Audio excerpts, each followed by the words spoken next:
So I haven't been to a town hall in a couple of months, and I'm sure everybody runs these differently. So I apologize if I do this a little bit different than tradition. I think what I wanted to talk about today in this town hall is just a really quick, give you guys a quick foundation of a survey that was done right before COVID hit us all.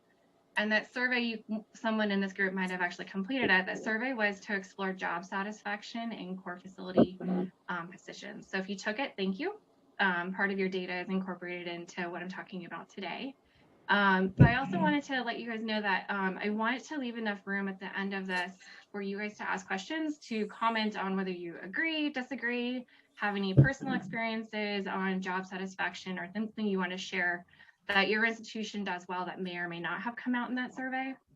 And then also to let you know that part of what I found in this survey is not just related to job satisfaction, but also some DEI initiatives kind of came out of this too by just looking at the demographic of the people that completed the survey. So I'm going to quickly run through probably about 15 slides here and show you some of the data that came out of it, and then we can just have a really nice open discussion and talk about it, okay? All right, so first off, just exploring job satisfaction in core facilities. The survey was done in 2000, towards the end of 2018. And what I want to talk about first is why I did the study, and then what kind of questions did I ask? And then we'll talk about what the survey results said, and then hopefully gear our discussion into what can we do with this data and how can we bring it to our own institution, or how can we create initiatives at ABRF to help make changes for shared facilities or core facilities. I have to apologize. In our institution, we call them shared facilities. So if you get confused when I say shared, I also refer to core facility. So why job satisfaction? Well, first of all, I am in school right now pursuing my terminal degree, and it's a social science degree. So instead of cell watching, I wanted to do something that was also people watching. And so what I wanted to understand with that is the behaviors of people within core facilities, so people can do research on you. And I also wanted to get some more experience with survey design, so I kind of did this selfishly. But also, you know, as we all know, in share facilities, we want to know like who's watching. So core facility employees sit in this really unique position of we get to interact both vertically and horizontally across our organizations. And what I mean by that is we have to traverse vertically up and down through leadership pipelines to get attention for our needs for capital equipment, to justify our expenses, to work with investigators. And we do this within and outside of our organization. So we really do sit at a very unique interface of our organization that can give us a good insight to job satisfaction for those types of employees. So we, like Netflix, we have all these different profiles that we interact with, and based on who's watching what we do in our job, we might behave or act differently. I don't know how many profiles you guys have on Netflix, but I have 6, not this many. The other thing is we're a jack of all trades. We are masters of business. We're masters of our science specialty. We are masters of knowledge that has been attained over time and not necessarily through an educational setting. We are also masters of networking and marketing. So we have to be a jack of all trades in our position. And that gives us another level of unique distinction within our positions and where we work. And then finally, we kind of operate in this like central command process, but it's not like this clean central command that you would think of as far as like top-down leadership goes. No, we are going in, we are going in many directions, and different people get different amounts of our attention at different times of the year or even different times of the day. And we have to make sure direction flows everywhere, all around us. So we're not really like central commanders. We are just chaos operators. Is that the right word to say? And we have to make sure that we're fulfilling all the demands of our job. So I really wanted to look at this and explore job satisfaction and experiences from the core facility employee perspective. So the survey questions I asked were based on a survey scale that was developed by Paul Spector back in 1985. This is probably one of the most utilized job satisfaction survey scales out there. He evaluates promotions, so how satisfied are people with their ability to be promoted within their job? How happy are they with their supervisors or those that they have to report to? What are some of the contingent rewards? So contingent rewards could be financial or intrinsic. So are you happy with your pay? Are you happy with the positive verbal reinforcements of what's going on in your job? And then he addresses operating procedures, so how things move through your institution, your coworkers, whether or not you like the nature of your work, and communication. So there's these 7 scopes that we incorporated into this survey that we were evaluating for job satisfaction. And then I went ahead and added some additional variables in there, and that is the demographic aspect, where I asked questions on current salary, your experience within your position, basic socio-demographic stuff. And then I also asked some questions in the survey on institutional support that you receive in your job. And the institutional support was more around questions of, does your facility receive funding for equipment, supplies, travel, membership fees, time to go to conferences, career development, those kinds of things. So, so we'll get into the results here as far as what the survey said. So what did the survey say? Just really quickly.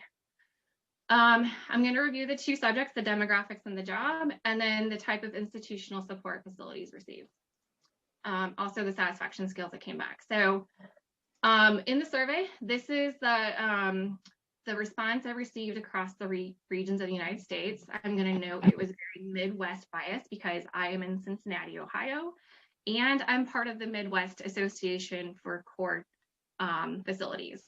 So they were able to help me to distribute that survey, but we also had ABRF send it out through the listserv, and hopefully some of you are able to share it with your employees at your institution as well.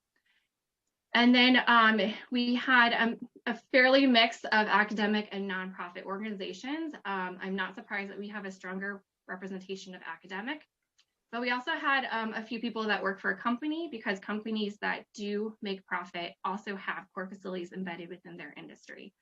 And then this is the ratio of people that filled it out that identified as manager versus director of their core facility.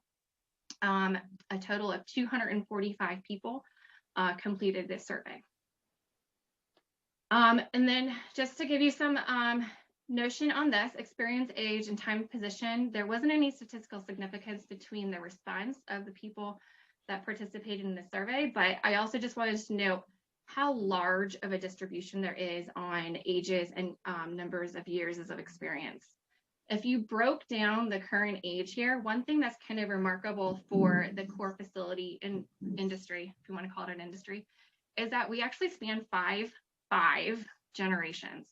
And I found that to be really fascinating and almost exciting, because that's a lot of scientific experience and acumen that we can learn from each other. And I don't really ever see in other industries that much generation expansion. And so I just thought that was really cool, and I wanted to call that out. And then, so these are the degrees that are held by position. Nothing here was surprising for me as far as the number of people that are in the manager title that have a bachelor's, master's, or a doctoral degree, and the same thing for the director. So clearly, most of the directors have doctoral degrees, but there are directors out there that have bachelor's and master's degrees. So it's just a nice little mix. And then the gender. So gender of core facility managers and directors. So this was something that I also found somewhat interesting. The director position had more significance in the sense that there are a lot more males than females. And I think this also comes out of a sense that we're trying to get more women involved in science. So with core facilities being centered around science, that can definitely have a large play in it. But there was not anything significant found between the manager level. And this can just come from generational changes that are occurring in science, in the sense that males and females are being more represented in the industry. And then overall job satisfaction. So this is the scale that I was mentioning earlier from Paul Spector, where he was evaluating these 7 areas of job satisfaction. And one thing that I can say in chair facilities is that we all love our job. We love what we do. We love our work. we definitely sit in those unique niches that I think makes our jobs really special. But the contingent rewards and the promotion factors were actually really low compared to national averages on the job satisfaction scale that Paul Spector uses. And that could be something that's directly related to academia. That could be related to just the unique niche that we fit in, where we can often sometimes be overlooked as recognized members of faculty or part of the research process. There's definitely a lot more questions that we can ask around why we feel that we're not being recognized as much, but yet we all still love our job. So I found that really interesting. And then finally, the types of financial support that core facilities receive. This was fairly kind of split all over the place, so you guys can use this for your own reference if you want to. I'm happy to share these slides later. But I just talked about the types of funding that shared facilities receive, and there's really not anything terribly surprising across this result for me. And then the last thing I asked was the highest and lowest level of institutional support in academic and nonprofit organizations.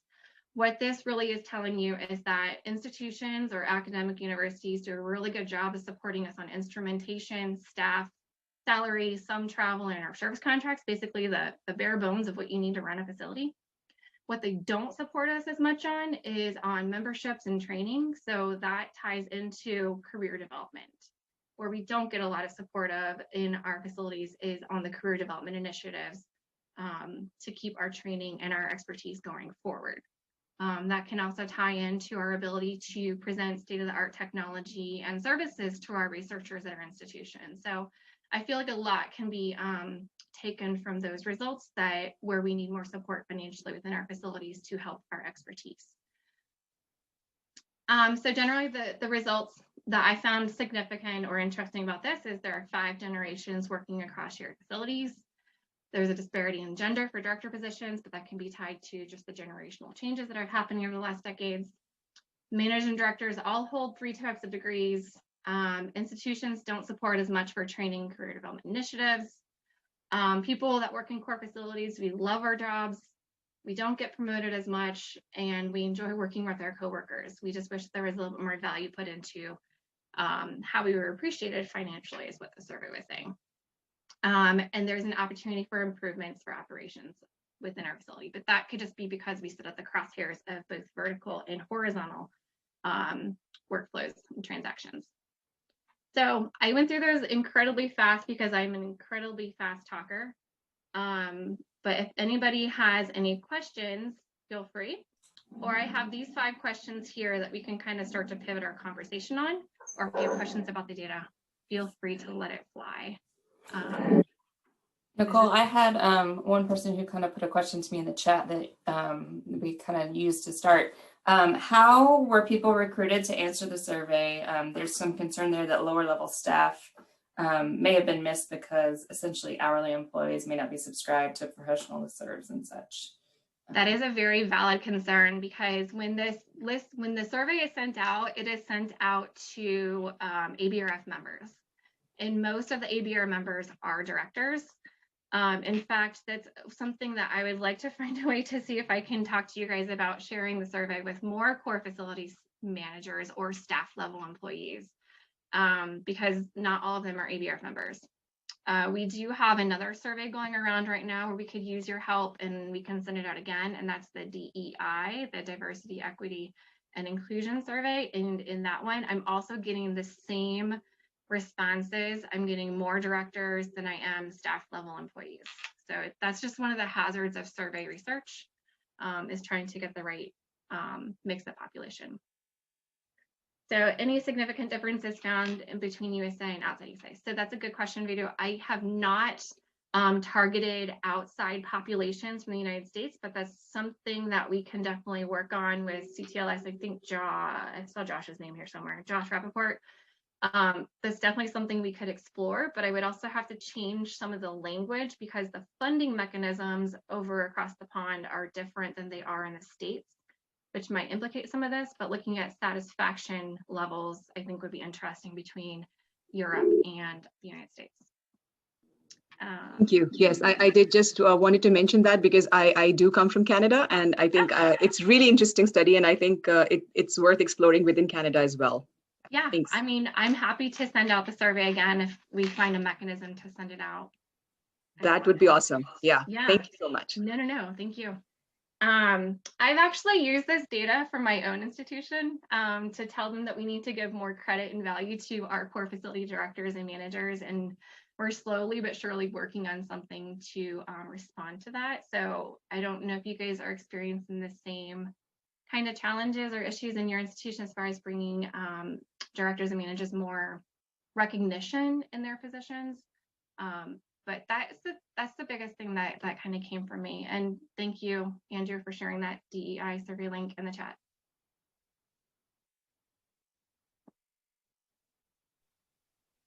So Nicole, can I address that comment that you just made about investment in the core facility directors and in the staff? Yeah. And it was a point that came up in the, I think that you showed in your surveys about institutional investments, that the institutions are good at, seem to be pretty good now at investing in staff support for salaries, also for instrumentation, service contracts. I can't remember what the third one is, but general operations. Yeah. I think that what institutional leadership looks at when they're making investments is really focusing on the benefit to the research community. And this is often by reducing recharge rates to researchers so that researcher dollars can go further. And so when they make those investments, those costs don't have to be included in recharge rates anymore. I think that one way to think about how to tie continuing education into that investment is, you know, when there is a request for subsidy for salary support, it should not only include salary and fringe benefits, but it should include continuing education dollars as well.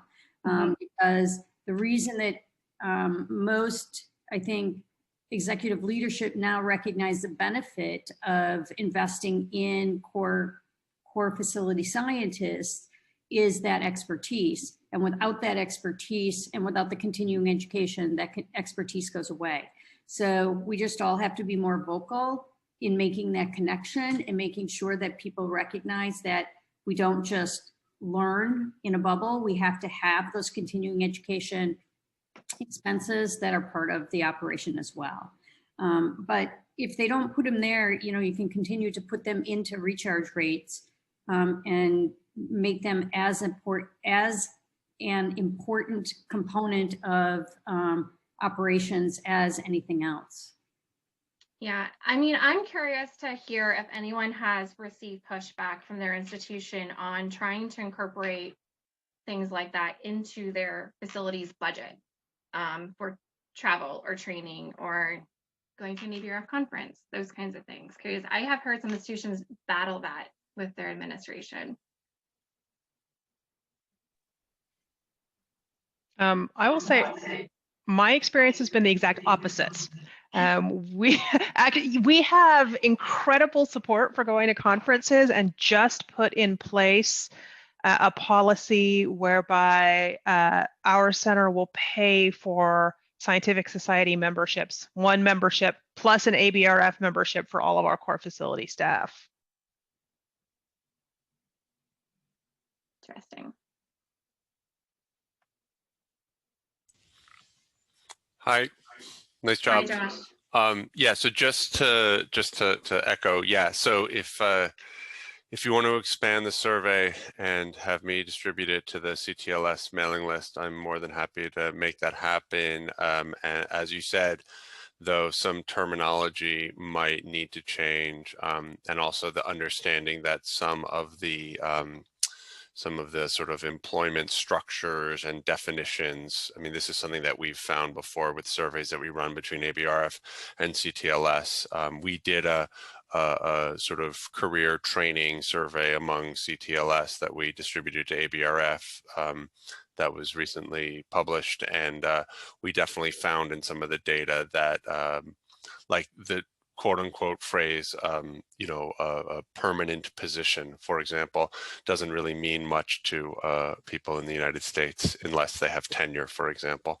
But I also wanted to jump on what Julie was just saying, and you know, I think you can talk about like career development activities, but I also think another important facet or another related concept is also sort of career advancement and pathways to advancement and support for growth. And you know, we all want to hire ambitious people, but if the Corps can in some cases turn into sort of like a I don't want to say a dead end in the pejorative sense, but basically like, you know, how do we how can we ensure pathways to promotion and advancement to people entering the Corps facility world?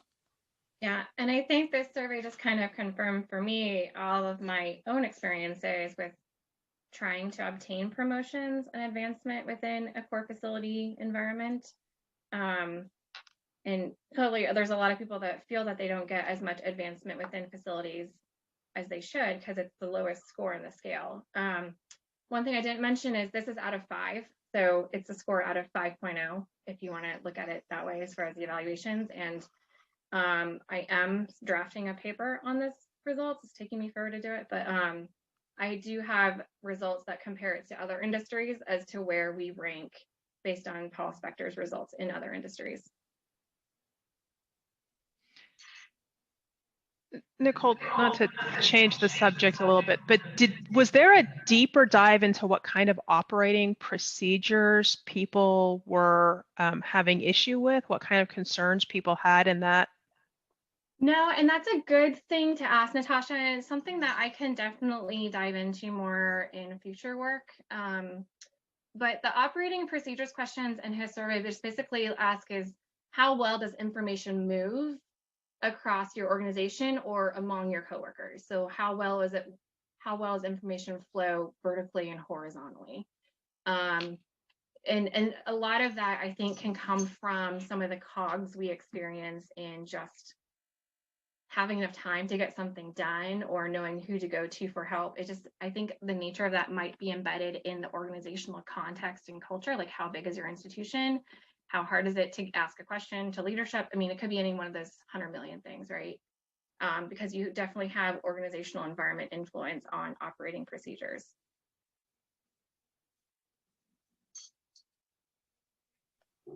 I have a question too. This is Jenny. Piggybacking on what Josh was saying about promotions and retention, I was just wondering about anyone else's experience specifically with retention.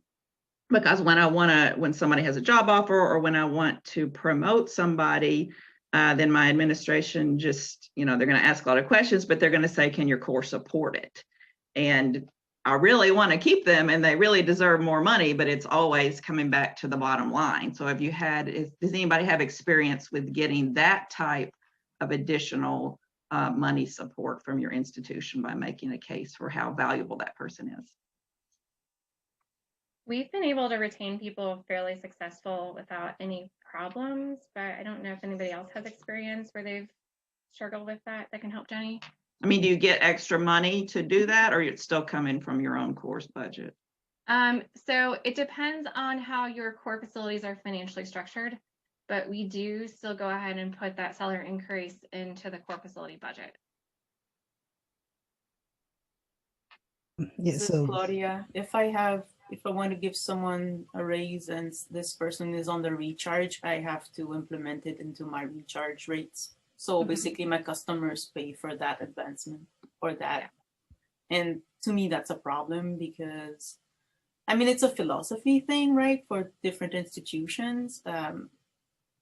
They're happy to advertise our Corps as, you know, when they want to attract faculties, but sometimes they don't want to go beyond and really helping those investigators because the investigators have to pay for the Corps, whereas they could make it as a pitch as they invest in their research, and have been trying to kind of get that idea across in my institution.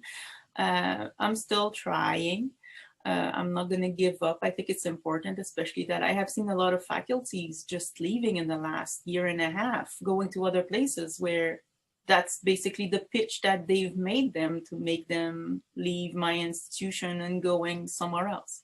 And we've lost very good researchers because of that. And I find it very sad, but until they see it, and until they see it at their advantage, it's going to be very difficult. Yeah, that's our fear right now, is losing talented core staff.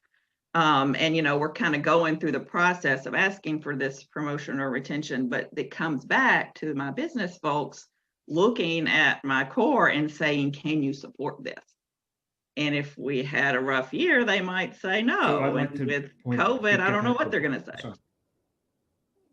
So I will say, Cincinnati Children's, the way that we are structured is that we will go ahead and put that person's salary at the increased promotion rate in their budget.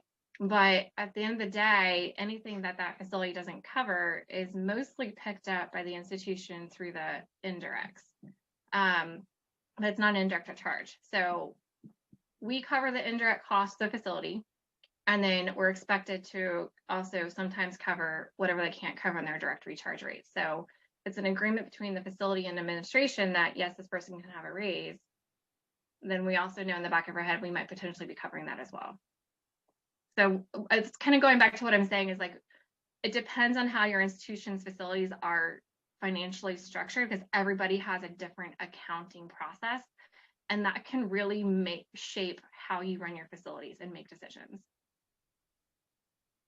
Yep, thanks everyone. But at the end of the day, I mean, is the fear here the law of diminishing returns with increasing recharge rates? Is that the fear that people will stop using the core if you charge? I mean, if you want to give somebody a raise and you increase your rates to cover that, is the fear that people will stop coming or people will complain or what? Yeah, complaints, you're right. Because I kind of feel like the law of diminishing returns argument is a bit specious in my experience. And I think everything, right? I mean,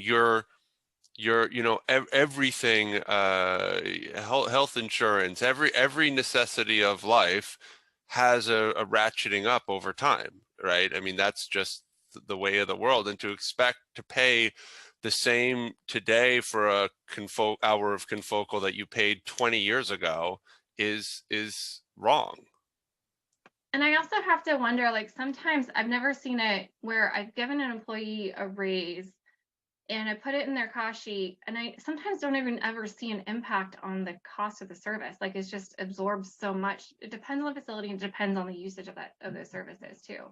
Like, Well, it also depends on whether you're charging for full cost recovery or whether you have an implicit subsidy or an operating support at the front end or an agreement to meet budget shortfalls, right? So, I mean, I think most people are not charging 100% of cost basis in their recharge rate, right? So I would agree with Josh there. I mean, there's a pretty big disconnect between what it actually costs to provide a lot of our services and what we actually charge the users. So I think decisions about what goes into the budget are really independent of what rates we set, with very few exceptions.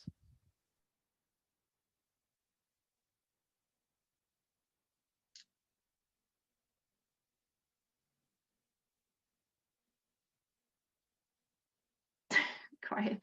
So I don't know what other kinds of questions we could have asked in this survey to kind of get a sense of job satisfaction within employees. I think generally we all just love our jobs, so we're fairly satisfied. It just sounds like most of what we are challenged with comes down to the administrative processes of how to identify and incorporate things that we want to advance our careers and to help advance other people. And that's always like the constricting challenge. And I think that's exactly what this survey said too.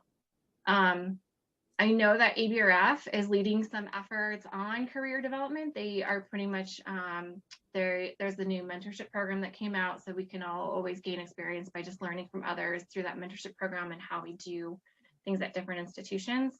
I know I mentored someone out of Texas one time, and that was a really fun experience for me. So if you haven't signed up for that, you guys can do that. I also thought from the survey, I'm still going to bring this back. I identified that the gender gap in the roles that came out of the survey, and that's something that I think that is closing as time goes on. But does anybody have any thoughts on the 5 generations that work in facilities right now? I just thought that was so cool. I don't know why. But how we can maybe tap into that a little bit more.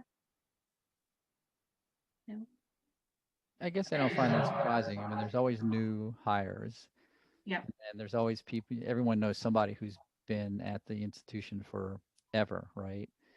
And I guess I would assume that there is people in between. Yeah. The fact that it's a relatively even distribution is kind of interesting. It implies that there isn't sort of a loss past a certain point in your career when people move on to different things from the core facilities. So that part is actually pretty interesting. Yeah, I actually found it to be fairly unique when I looked at other satisfaction surveys that Spectre did. It is why I saw more data than you guys did. What Was do you there a think? noticeable difference, Nicole, between the different generations in terms of satisfaction? I haven't dug that deep yet, but I can definitely look at that. Yeah, I wonder also about looking at how many core staff are lateral moves from research labs. For instance, the researcher leaves, goes to another institution, and they still want to stay at a job at that institution, so they move laterally into a core. Okay. It's a good question to ask. What other kinds of questions can we ask in the future that will help? Well, I think that extending it to like other staff that are not necessarily ABRF members, like you suggested, Yep. would give you a more depth. So the only way I can get to people that are not ABRF members is through everybody on this call who is an ABRF member to send it to your colleagues that may not be a member. I definitely agree that we need more representation from staff, non-managerial, non-director levels, to see what their satisfaction looks like. And I can almost guarantee you it might look a little bit different. Yeah, but I would hate to have you having to reanalyze all of this because we're adding data. Oh, I am a SPSS lover right now, so it's not a problem for me to reanalyze it. And this scale is set up so beautifully, it is really easy to analyze in SPSS.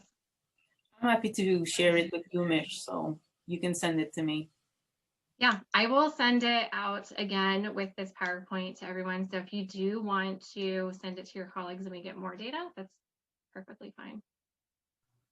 We also, hopefully everybody's getting their ABRF emails, and it did get pushed through the ABRF channels, and we just asked for it to be disseminated again. But just to add what Nicole is saying in multiple ways, please make sure you send it to your core staff on campus. And if you happen to be in other societies that are involved with core facilities, the further you spread it, the more data Nicole has to process through SPSS. So yeah, and really all of this, both surveys that we have going on, well, actually one right now, but I can open the job satisfaction again. Both of them can really benefit from getting more attention on the staff level. And then all of the data that I'm collecting, I literally just hand it over to the ABRF executive board and be like, here you go. What do you want to do with it? You know, it's something for me to get practice within what I'm doing in my graduate studies and in survey design and survey analysis, and also trying to benefit ABRF at large as well. Are there any other questions that you guys would like to see in a job satisfaction survey or another survey of a different type? I know you touched on this, but did you have a specific question about if continuing ed, well, not just continuing ed, a career path, or if there was a defined career path at one's institution? Okay. Like if they knew, you know, if you're in a core, what your promotion steps are. And also continuing ed, if there's a formal continuing ed for core staff. Yeah, I mean, that question was asked. I didn't present it in this data, and I can tell you majority of you said no, you do not have a continuing ed path in your core facilities. Yeah, we've kind of just made our own. I mean, we just have gotten up all the cores together who are interested and are trying to do, we were doing an annual retreat. Now we're doing, quarterly Zooms just on different topics. Yeah. Another thing that you guys also said in the survey was that you do not get much support on completing your annual cost rates. So, and that you did want more support. So, Nicole, there's also a question and kind of adding to the thread about whether respondents are faculty or not, and whether they're tenure track or not. If they are faculty, might be good to get some additional detail. yep, I do think I have that in the survey. I just didn't pull it out in this presentation quite yet. So, Nicole, what was it that you said about support with cost rates or rate structures? Is that what you so a just- lot of shared facility directors and managers do not receive support from their administration in executing the completion of those documents or their cost rate analysis. Like So- they're pretty much given something and expected to do it on their own. So the core directors are responsible for setting their own rates. Yes. That sucks. Is that how you do it at UC Davis, or do you do it all on your own? Well, actually, we just went through an internal informal survey, and to my surprise, found that UC Davis is still extremely decentralized, and to my surprise, we still found that there are a large number of core facility directors that are responsible for that.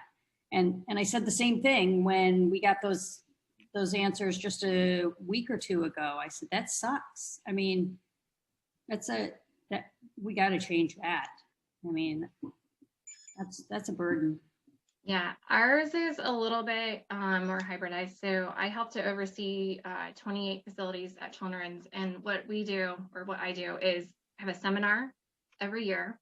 We go through the template, we go through the expectations of how to fill it out and things like that. It's basically 2 hours of talking about how to execute it. And then we set a timeline of when things are due. I receive all of the cost rate templates, sheets. I review them. We go back and forth if I have questions, and then we finalize them. That's our process typically. And I feel like it works really well. I don't know if other people have a similar process.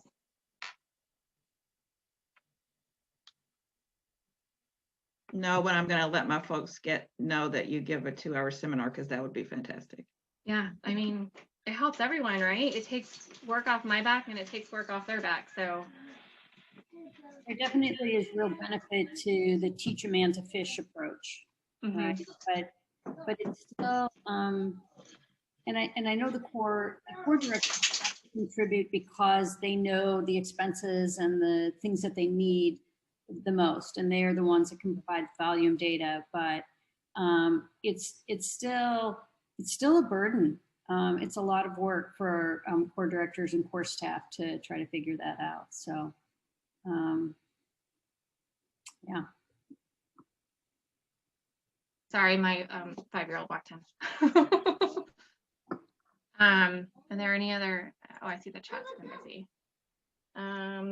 They did a sort of the way they handled it at Northwestern, I have to say, was amazing. So there's an office of cost studies run by a person who the core directors know and can reach out to and say, is this the right thing in the right cell of the Excel?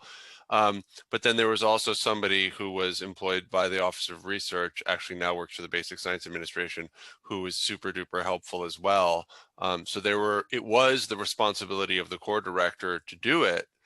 But there were like drop-in sessions, and they were always available on the phone and via email, and so it was kind of the best of both worlds, because I really do think as an administrator, like, you're better off if the core directors are empowered to understand their own budgets and their own money coming in and coming out, and they don't just imagine that there's some magical central bank.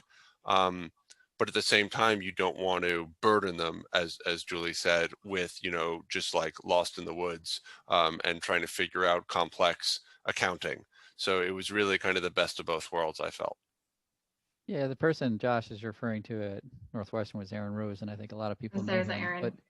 But one of the biggest contributions he made was he built a template that we use for cost studies, which really, it's while it still is complex and has a lot of stuff that needs to be filled out, it's as intuitive as it can be, and it's a huge improvement over the sort of scattered formats and things that people had tried to use in the past. So just having a consistent and sort of relatively convenient template to do this with, I think helps people a lot. If nothing else, they're all working off the same page, and so they can help each other. And once they get understanding, it doesn't change on them over time. And when the cost studies office is talking to them, they know which document they're referring to. Part of it too is every part of the operation of a core has been dispositioned in terms of how it can be handled in terms of the cost study and how those costs are distributed through the service lines. So that's very helpful. The last thing I would say is when you have an oversight committee that's looking at what the strategic plan of the core is and what the rates are going to be and the staffing is going to be, and are you going to depreciate this piece of equipment so that you can purchase it, right? If rates are being set on the outside and the strategic planning is being done somewhere else, I don't know how you effectively manage the core on behalf of the faculty. They have to have control of what their rates are.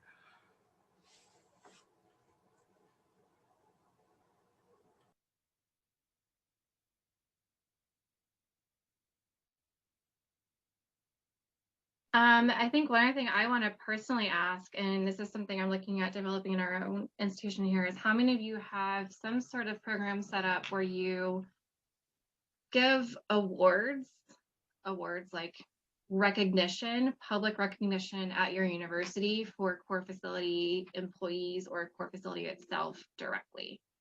Does anybody do that, and how do you do it if you do it? And that's kind of the intrinsic value that came out of the survey that people feel they're not getting recognized for. We have one that fits well for our core people, and one of our folks got it last year. I forget what it's called, but there's 3 research awards that are given by School of Medicine, and one of them is called something like Excellence in Collaborative Research, and it's a staff award. And so that fits well for a core staff member, although that's not its sole intention. Because that was something that came out of the survey that a lot of institutions do not do for core facilities. And I just, so it hurts my heart. Northwestern has a pretty long history of this. So when we first started rating cores, the idea was to rate the top 3 cores of, this was something that Phil Hochberger had set up. And then Josh won every year. So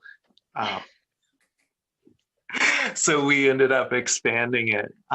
So last year, the way that worked was we basically had a bar that said, if a core accomplishes a set number of things that they're an outstanding core. So the idea was more to say, if your performance was at a certain level, you would get recognition from the Office for Research. And we put in, on the order of $15,000 a year into the awards. So, 1% of our budget. It definitely makes a big impact for the people that receive the awards. Jeff and I handed them out and took pictures with everyone to thank the staff. There is some concern about, do you dilute it when you hand out so many awards? What do you give them as an award? The core now gets a plaque, and so this year, because of the finances, we didn't have a financial award for the staff, but historically there's been like $150 in ad pay. We also have awards at the Office of Research level. We also have these little cards in the admin office. They're like, it's written on them like busted for being awesome. And I've regularly gone in and taken a couple of them when my staff has done something that I'm really proud of. I mean, I tell them every day that I'm lucky they're here, but sometimes just to recognize. And I think they appreciate that even more than getting, an award that usually goes to the biggest core anyway, because all the people just go and petition to have this score or this person winning within their core. So I think the regular recognition on a, well, daily may get a bit sick sometimes, but they've learned to live with it from me. But as much as possible, you know, making sure that they are being recognized for something that they have done that, and then I go tell it to all the admins. I think that's a really, oh, sorry, Nicole. I mean, I was gonna say that was one of the lowest scoring values in promotion was the intrinsic rewards, the non-financial rewards, not getting enough kudos, not getting enough thank yous. How many times have we worked with a customer and they just say, okay, thanks, after having a really crazy heavy email exchange or something, you know? That's what we don't get a lot of, is what I found in the survey. Go ahead, Josh. I just wanted to say that I think this raises an important distinction, which is the Northwestern model generally is about the core and it's about ranking the cores. And I do want to say, like, I don't want to get into a whole thing, but like, if you're going to rank the best cores, then somewhere there's also a list of the worst cores, right? So it is a ranking thing. Whereas identifying individuals who go above and beyond, they could be working at the lowest performing core, but they could be bailing out water every day, superhumanly so. And they could deserve recognition, even though by objective metrics, the core is below water, right? And I mean, I know that, so there was a superstar in my core Northwestern, and I nominated this person. Northwestern does have a like staff member award thing, and I was told that this person was not appropriate for that because of the classification of their role with HR or whatever. So it was really frustrating to me. So I think that we need to, like, it's sort of two separate conversations, both of which are really important. Yeah, exactly. And I think that's also what I found coming out of the survey here. Does anybody else do anything like that at their institution they want to share real quick, just to kind of generate an idea of how to develop a program like this? Not really a program, but an initiative. Julie? We have something, we had two different things, one in the Office of Research, which was mostly used with the administrative teams in the Office of Research, which are just called SPOT Awards. And I don't even remember what SPOT stands for. Make up whatever you want it to stand for, but it's basically any team or any team lead could nominate anybody to get a $25 gift certificate. And it might be a Starbucks card or something, but it's a $25 value. The campus has had something called the STAR Award. Can't tell you what STAR stands for either, but it's somewhere on our website. But we have just started, historically, the Office of Research has not subscribed to that program. I don't know why. But we actually started nominating some of our core staff to get STAR awards because they are global institutional impact awards. And they can be anywhere from $500 up to $10,000 actually.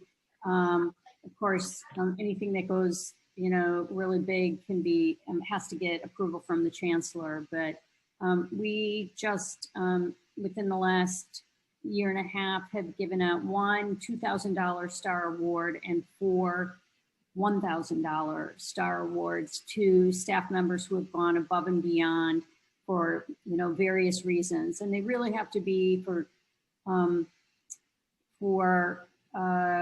stepping outside of your role, picking up more than you've been doing in the past or more than's required of you. It might be because there was a vacancy and you had to step in and do a little bit more or take on some additional roles and responsibilities that aren't necessarily in your job position description for a short period of time.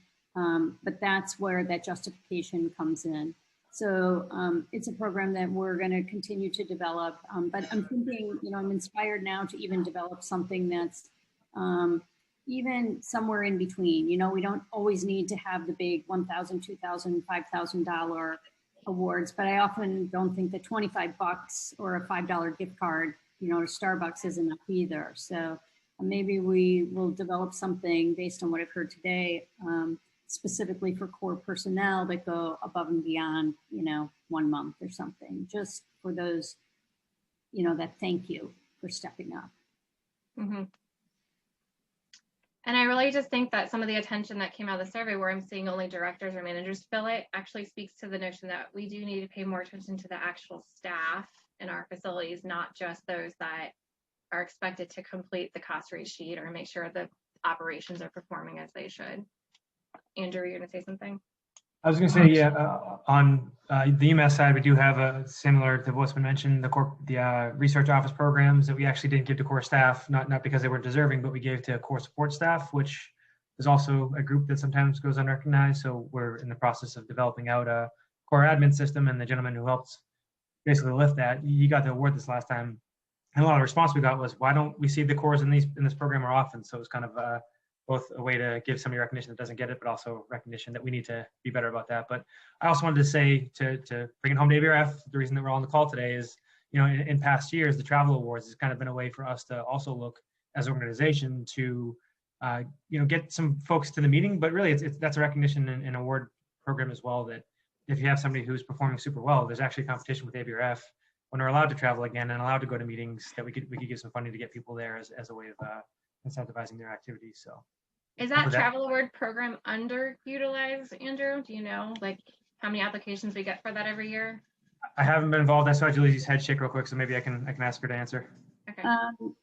This year is really tough. I don't think we can judge anything based on this year, and it's actually now called the Scholarship Award, I believe, because because of how it was being sponsored, we couldn't have vendors providing travel awards to attendees, you know, paying for people to go to meetings. I guess that's not allowable anymore. So it's called a Scholarship Award. So when you look on the ABRF website, that's what you should look for. Travel award you won't find anymore. I actually don't know how much it's utilized. An interesting thing to find out from Ken.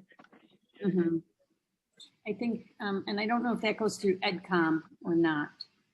No, remember. We don't get them in EdCom. No. I've never seen one, at least. Again, when it was a travel award, I think there's a dedicated group that reviewed and awarded, but I'm out of my element. So regardless, I think it's a point that we can maybe bring up as something that could be a way for ABRF to get involved in the incentivization. Yeah, exactly. So there was a lot that came out of the survey that I didn't share with you today. So I'm just, you know, hopefully have it written up for you guys. You guys can read it in JBT soon. It's currently drafted. My co-author is waiting to review it and edit it. And hopefully you guys can learn more from it. This isn't necessarily a self-brag kind of presentation, so please don't take it that way. It was actually something that I'm interested and was interested to also hear if other people are kind of feeling the same things that came out of the survey. There wasn't a terrible amount of information that came out of that surprised me, but I've been in this role for too many years, and I just think that this information should be leveraged to go to our administration above us and help us to make decisions based on, hey, here, it is a problem. We need to address the areas in these sections. So, any other questions? We can end early by 5 minutes if we have to. I'm not offended. If there's no questions, I'll throw some talking, because why not? But before that, any questions from others? Mike Lee just popped in some stuff that UCSF is doing too. So if you didn't get a chance, click those links. So first I'll say thank you, Nicole, for hosting, organizing, and running. I do think that this was not just self-brag. There's a lot of good information, and the conversation clearly shows that people are interested in looking for support on this. And I'll then say that, so this admin town hall, we unfortunately weren't able to have one last month, but we're changing the structure a little bit to now have hosted events and topics. And we have the next two scheduled already. We're skipping March because of the annual meeting, which I hope everybody is planning on attending in whatever way you can. I'll put the link to the annual meeting in the chat there to make sure you check that out.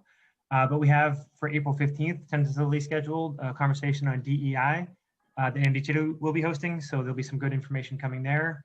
And then on May 20th, we're going to be talking about the optimal design of core facilities from the ground up. And Kat Hale from MD Anderson will be hosting that chat. So we are only a couple months into the planning right now, and we are always looking for topics. So if you have any ideas that you'd like to share or you'd like to have discussed at one of these forums, please let us know. Once I stop babbling, if you want to even mention some right now, but we'll put it on a docket to start finding people to host conversations. But I'll also pull it back to the annual meeting and say, we're hosting a session, I believe, on Monday. I should probably know. On Monday, the 8th at 4:30. It is really kind of an open forum conversation hosted by the CAN-CC. And we're going to do breakout groups. And the conversations we're having are equipment sustainability, rate setting, virtual trainings, staff training, central billing platforms, and a few others. They're on the website. And we're also going to do a live poll to see if there's conversations that you'd like us to have as the Core Administrators Network, because we know there's a lot of topics, and we, those who are kind of involved in these conversations on the regular, sometimes feel like we are just having the same conversation over and over again. We are happy to do so if you find utility in it, but we also want to make sure that we're addressing things that maybe people haven't heard before. So that's a long-winded spiel to say there is a lot of conversation to be had, and we'd love to get you all involved with giving us some steering. So thank you. Share those surveys with your staff too, please.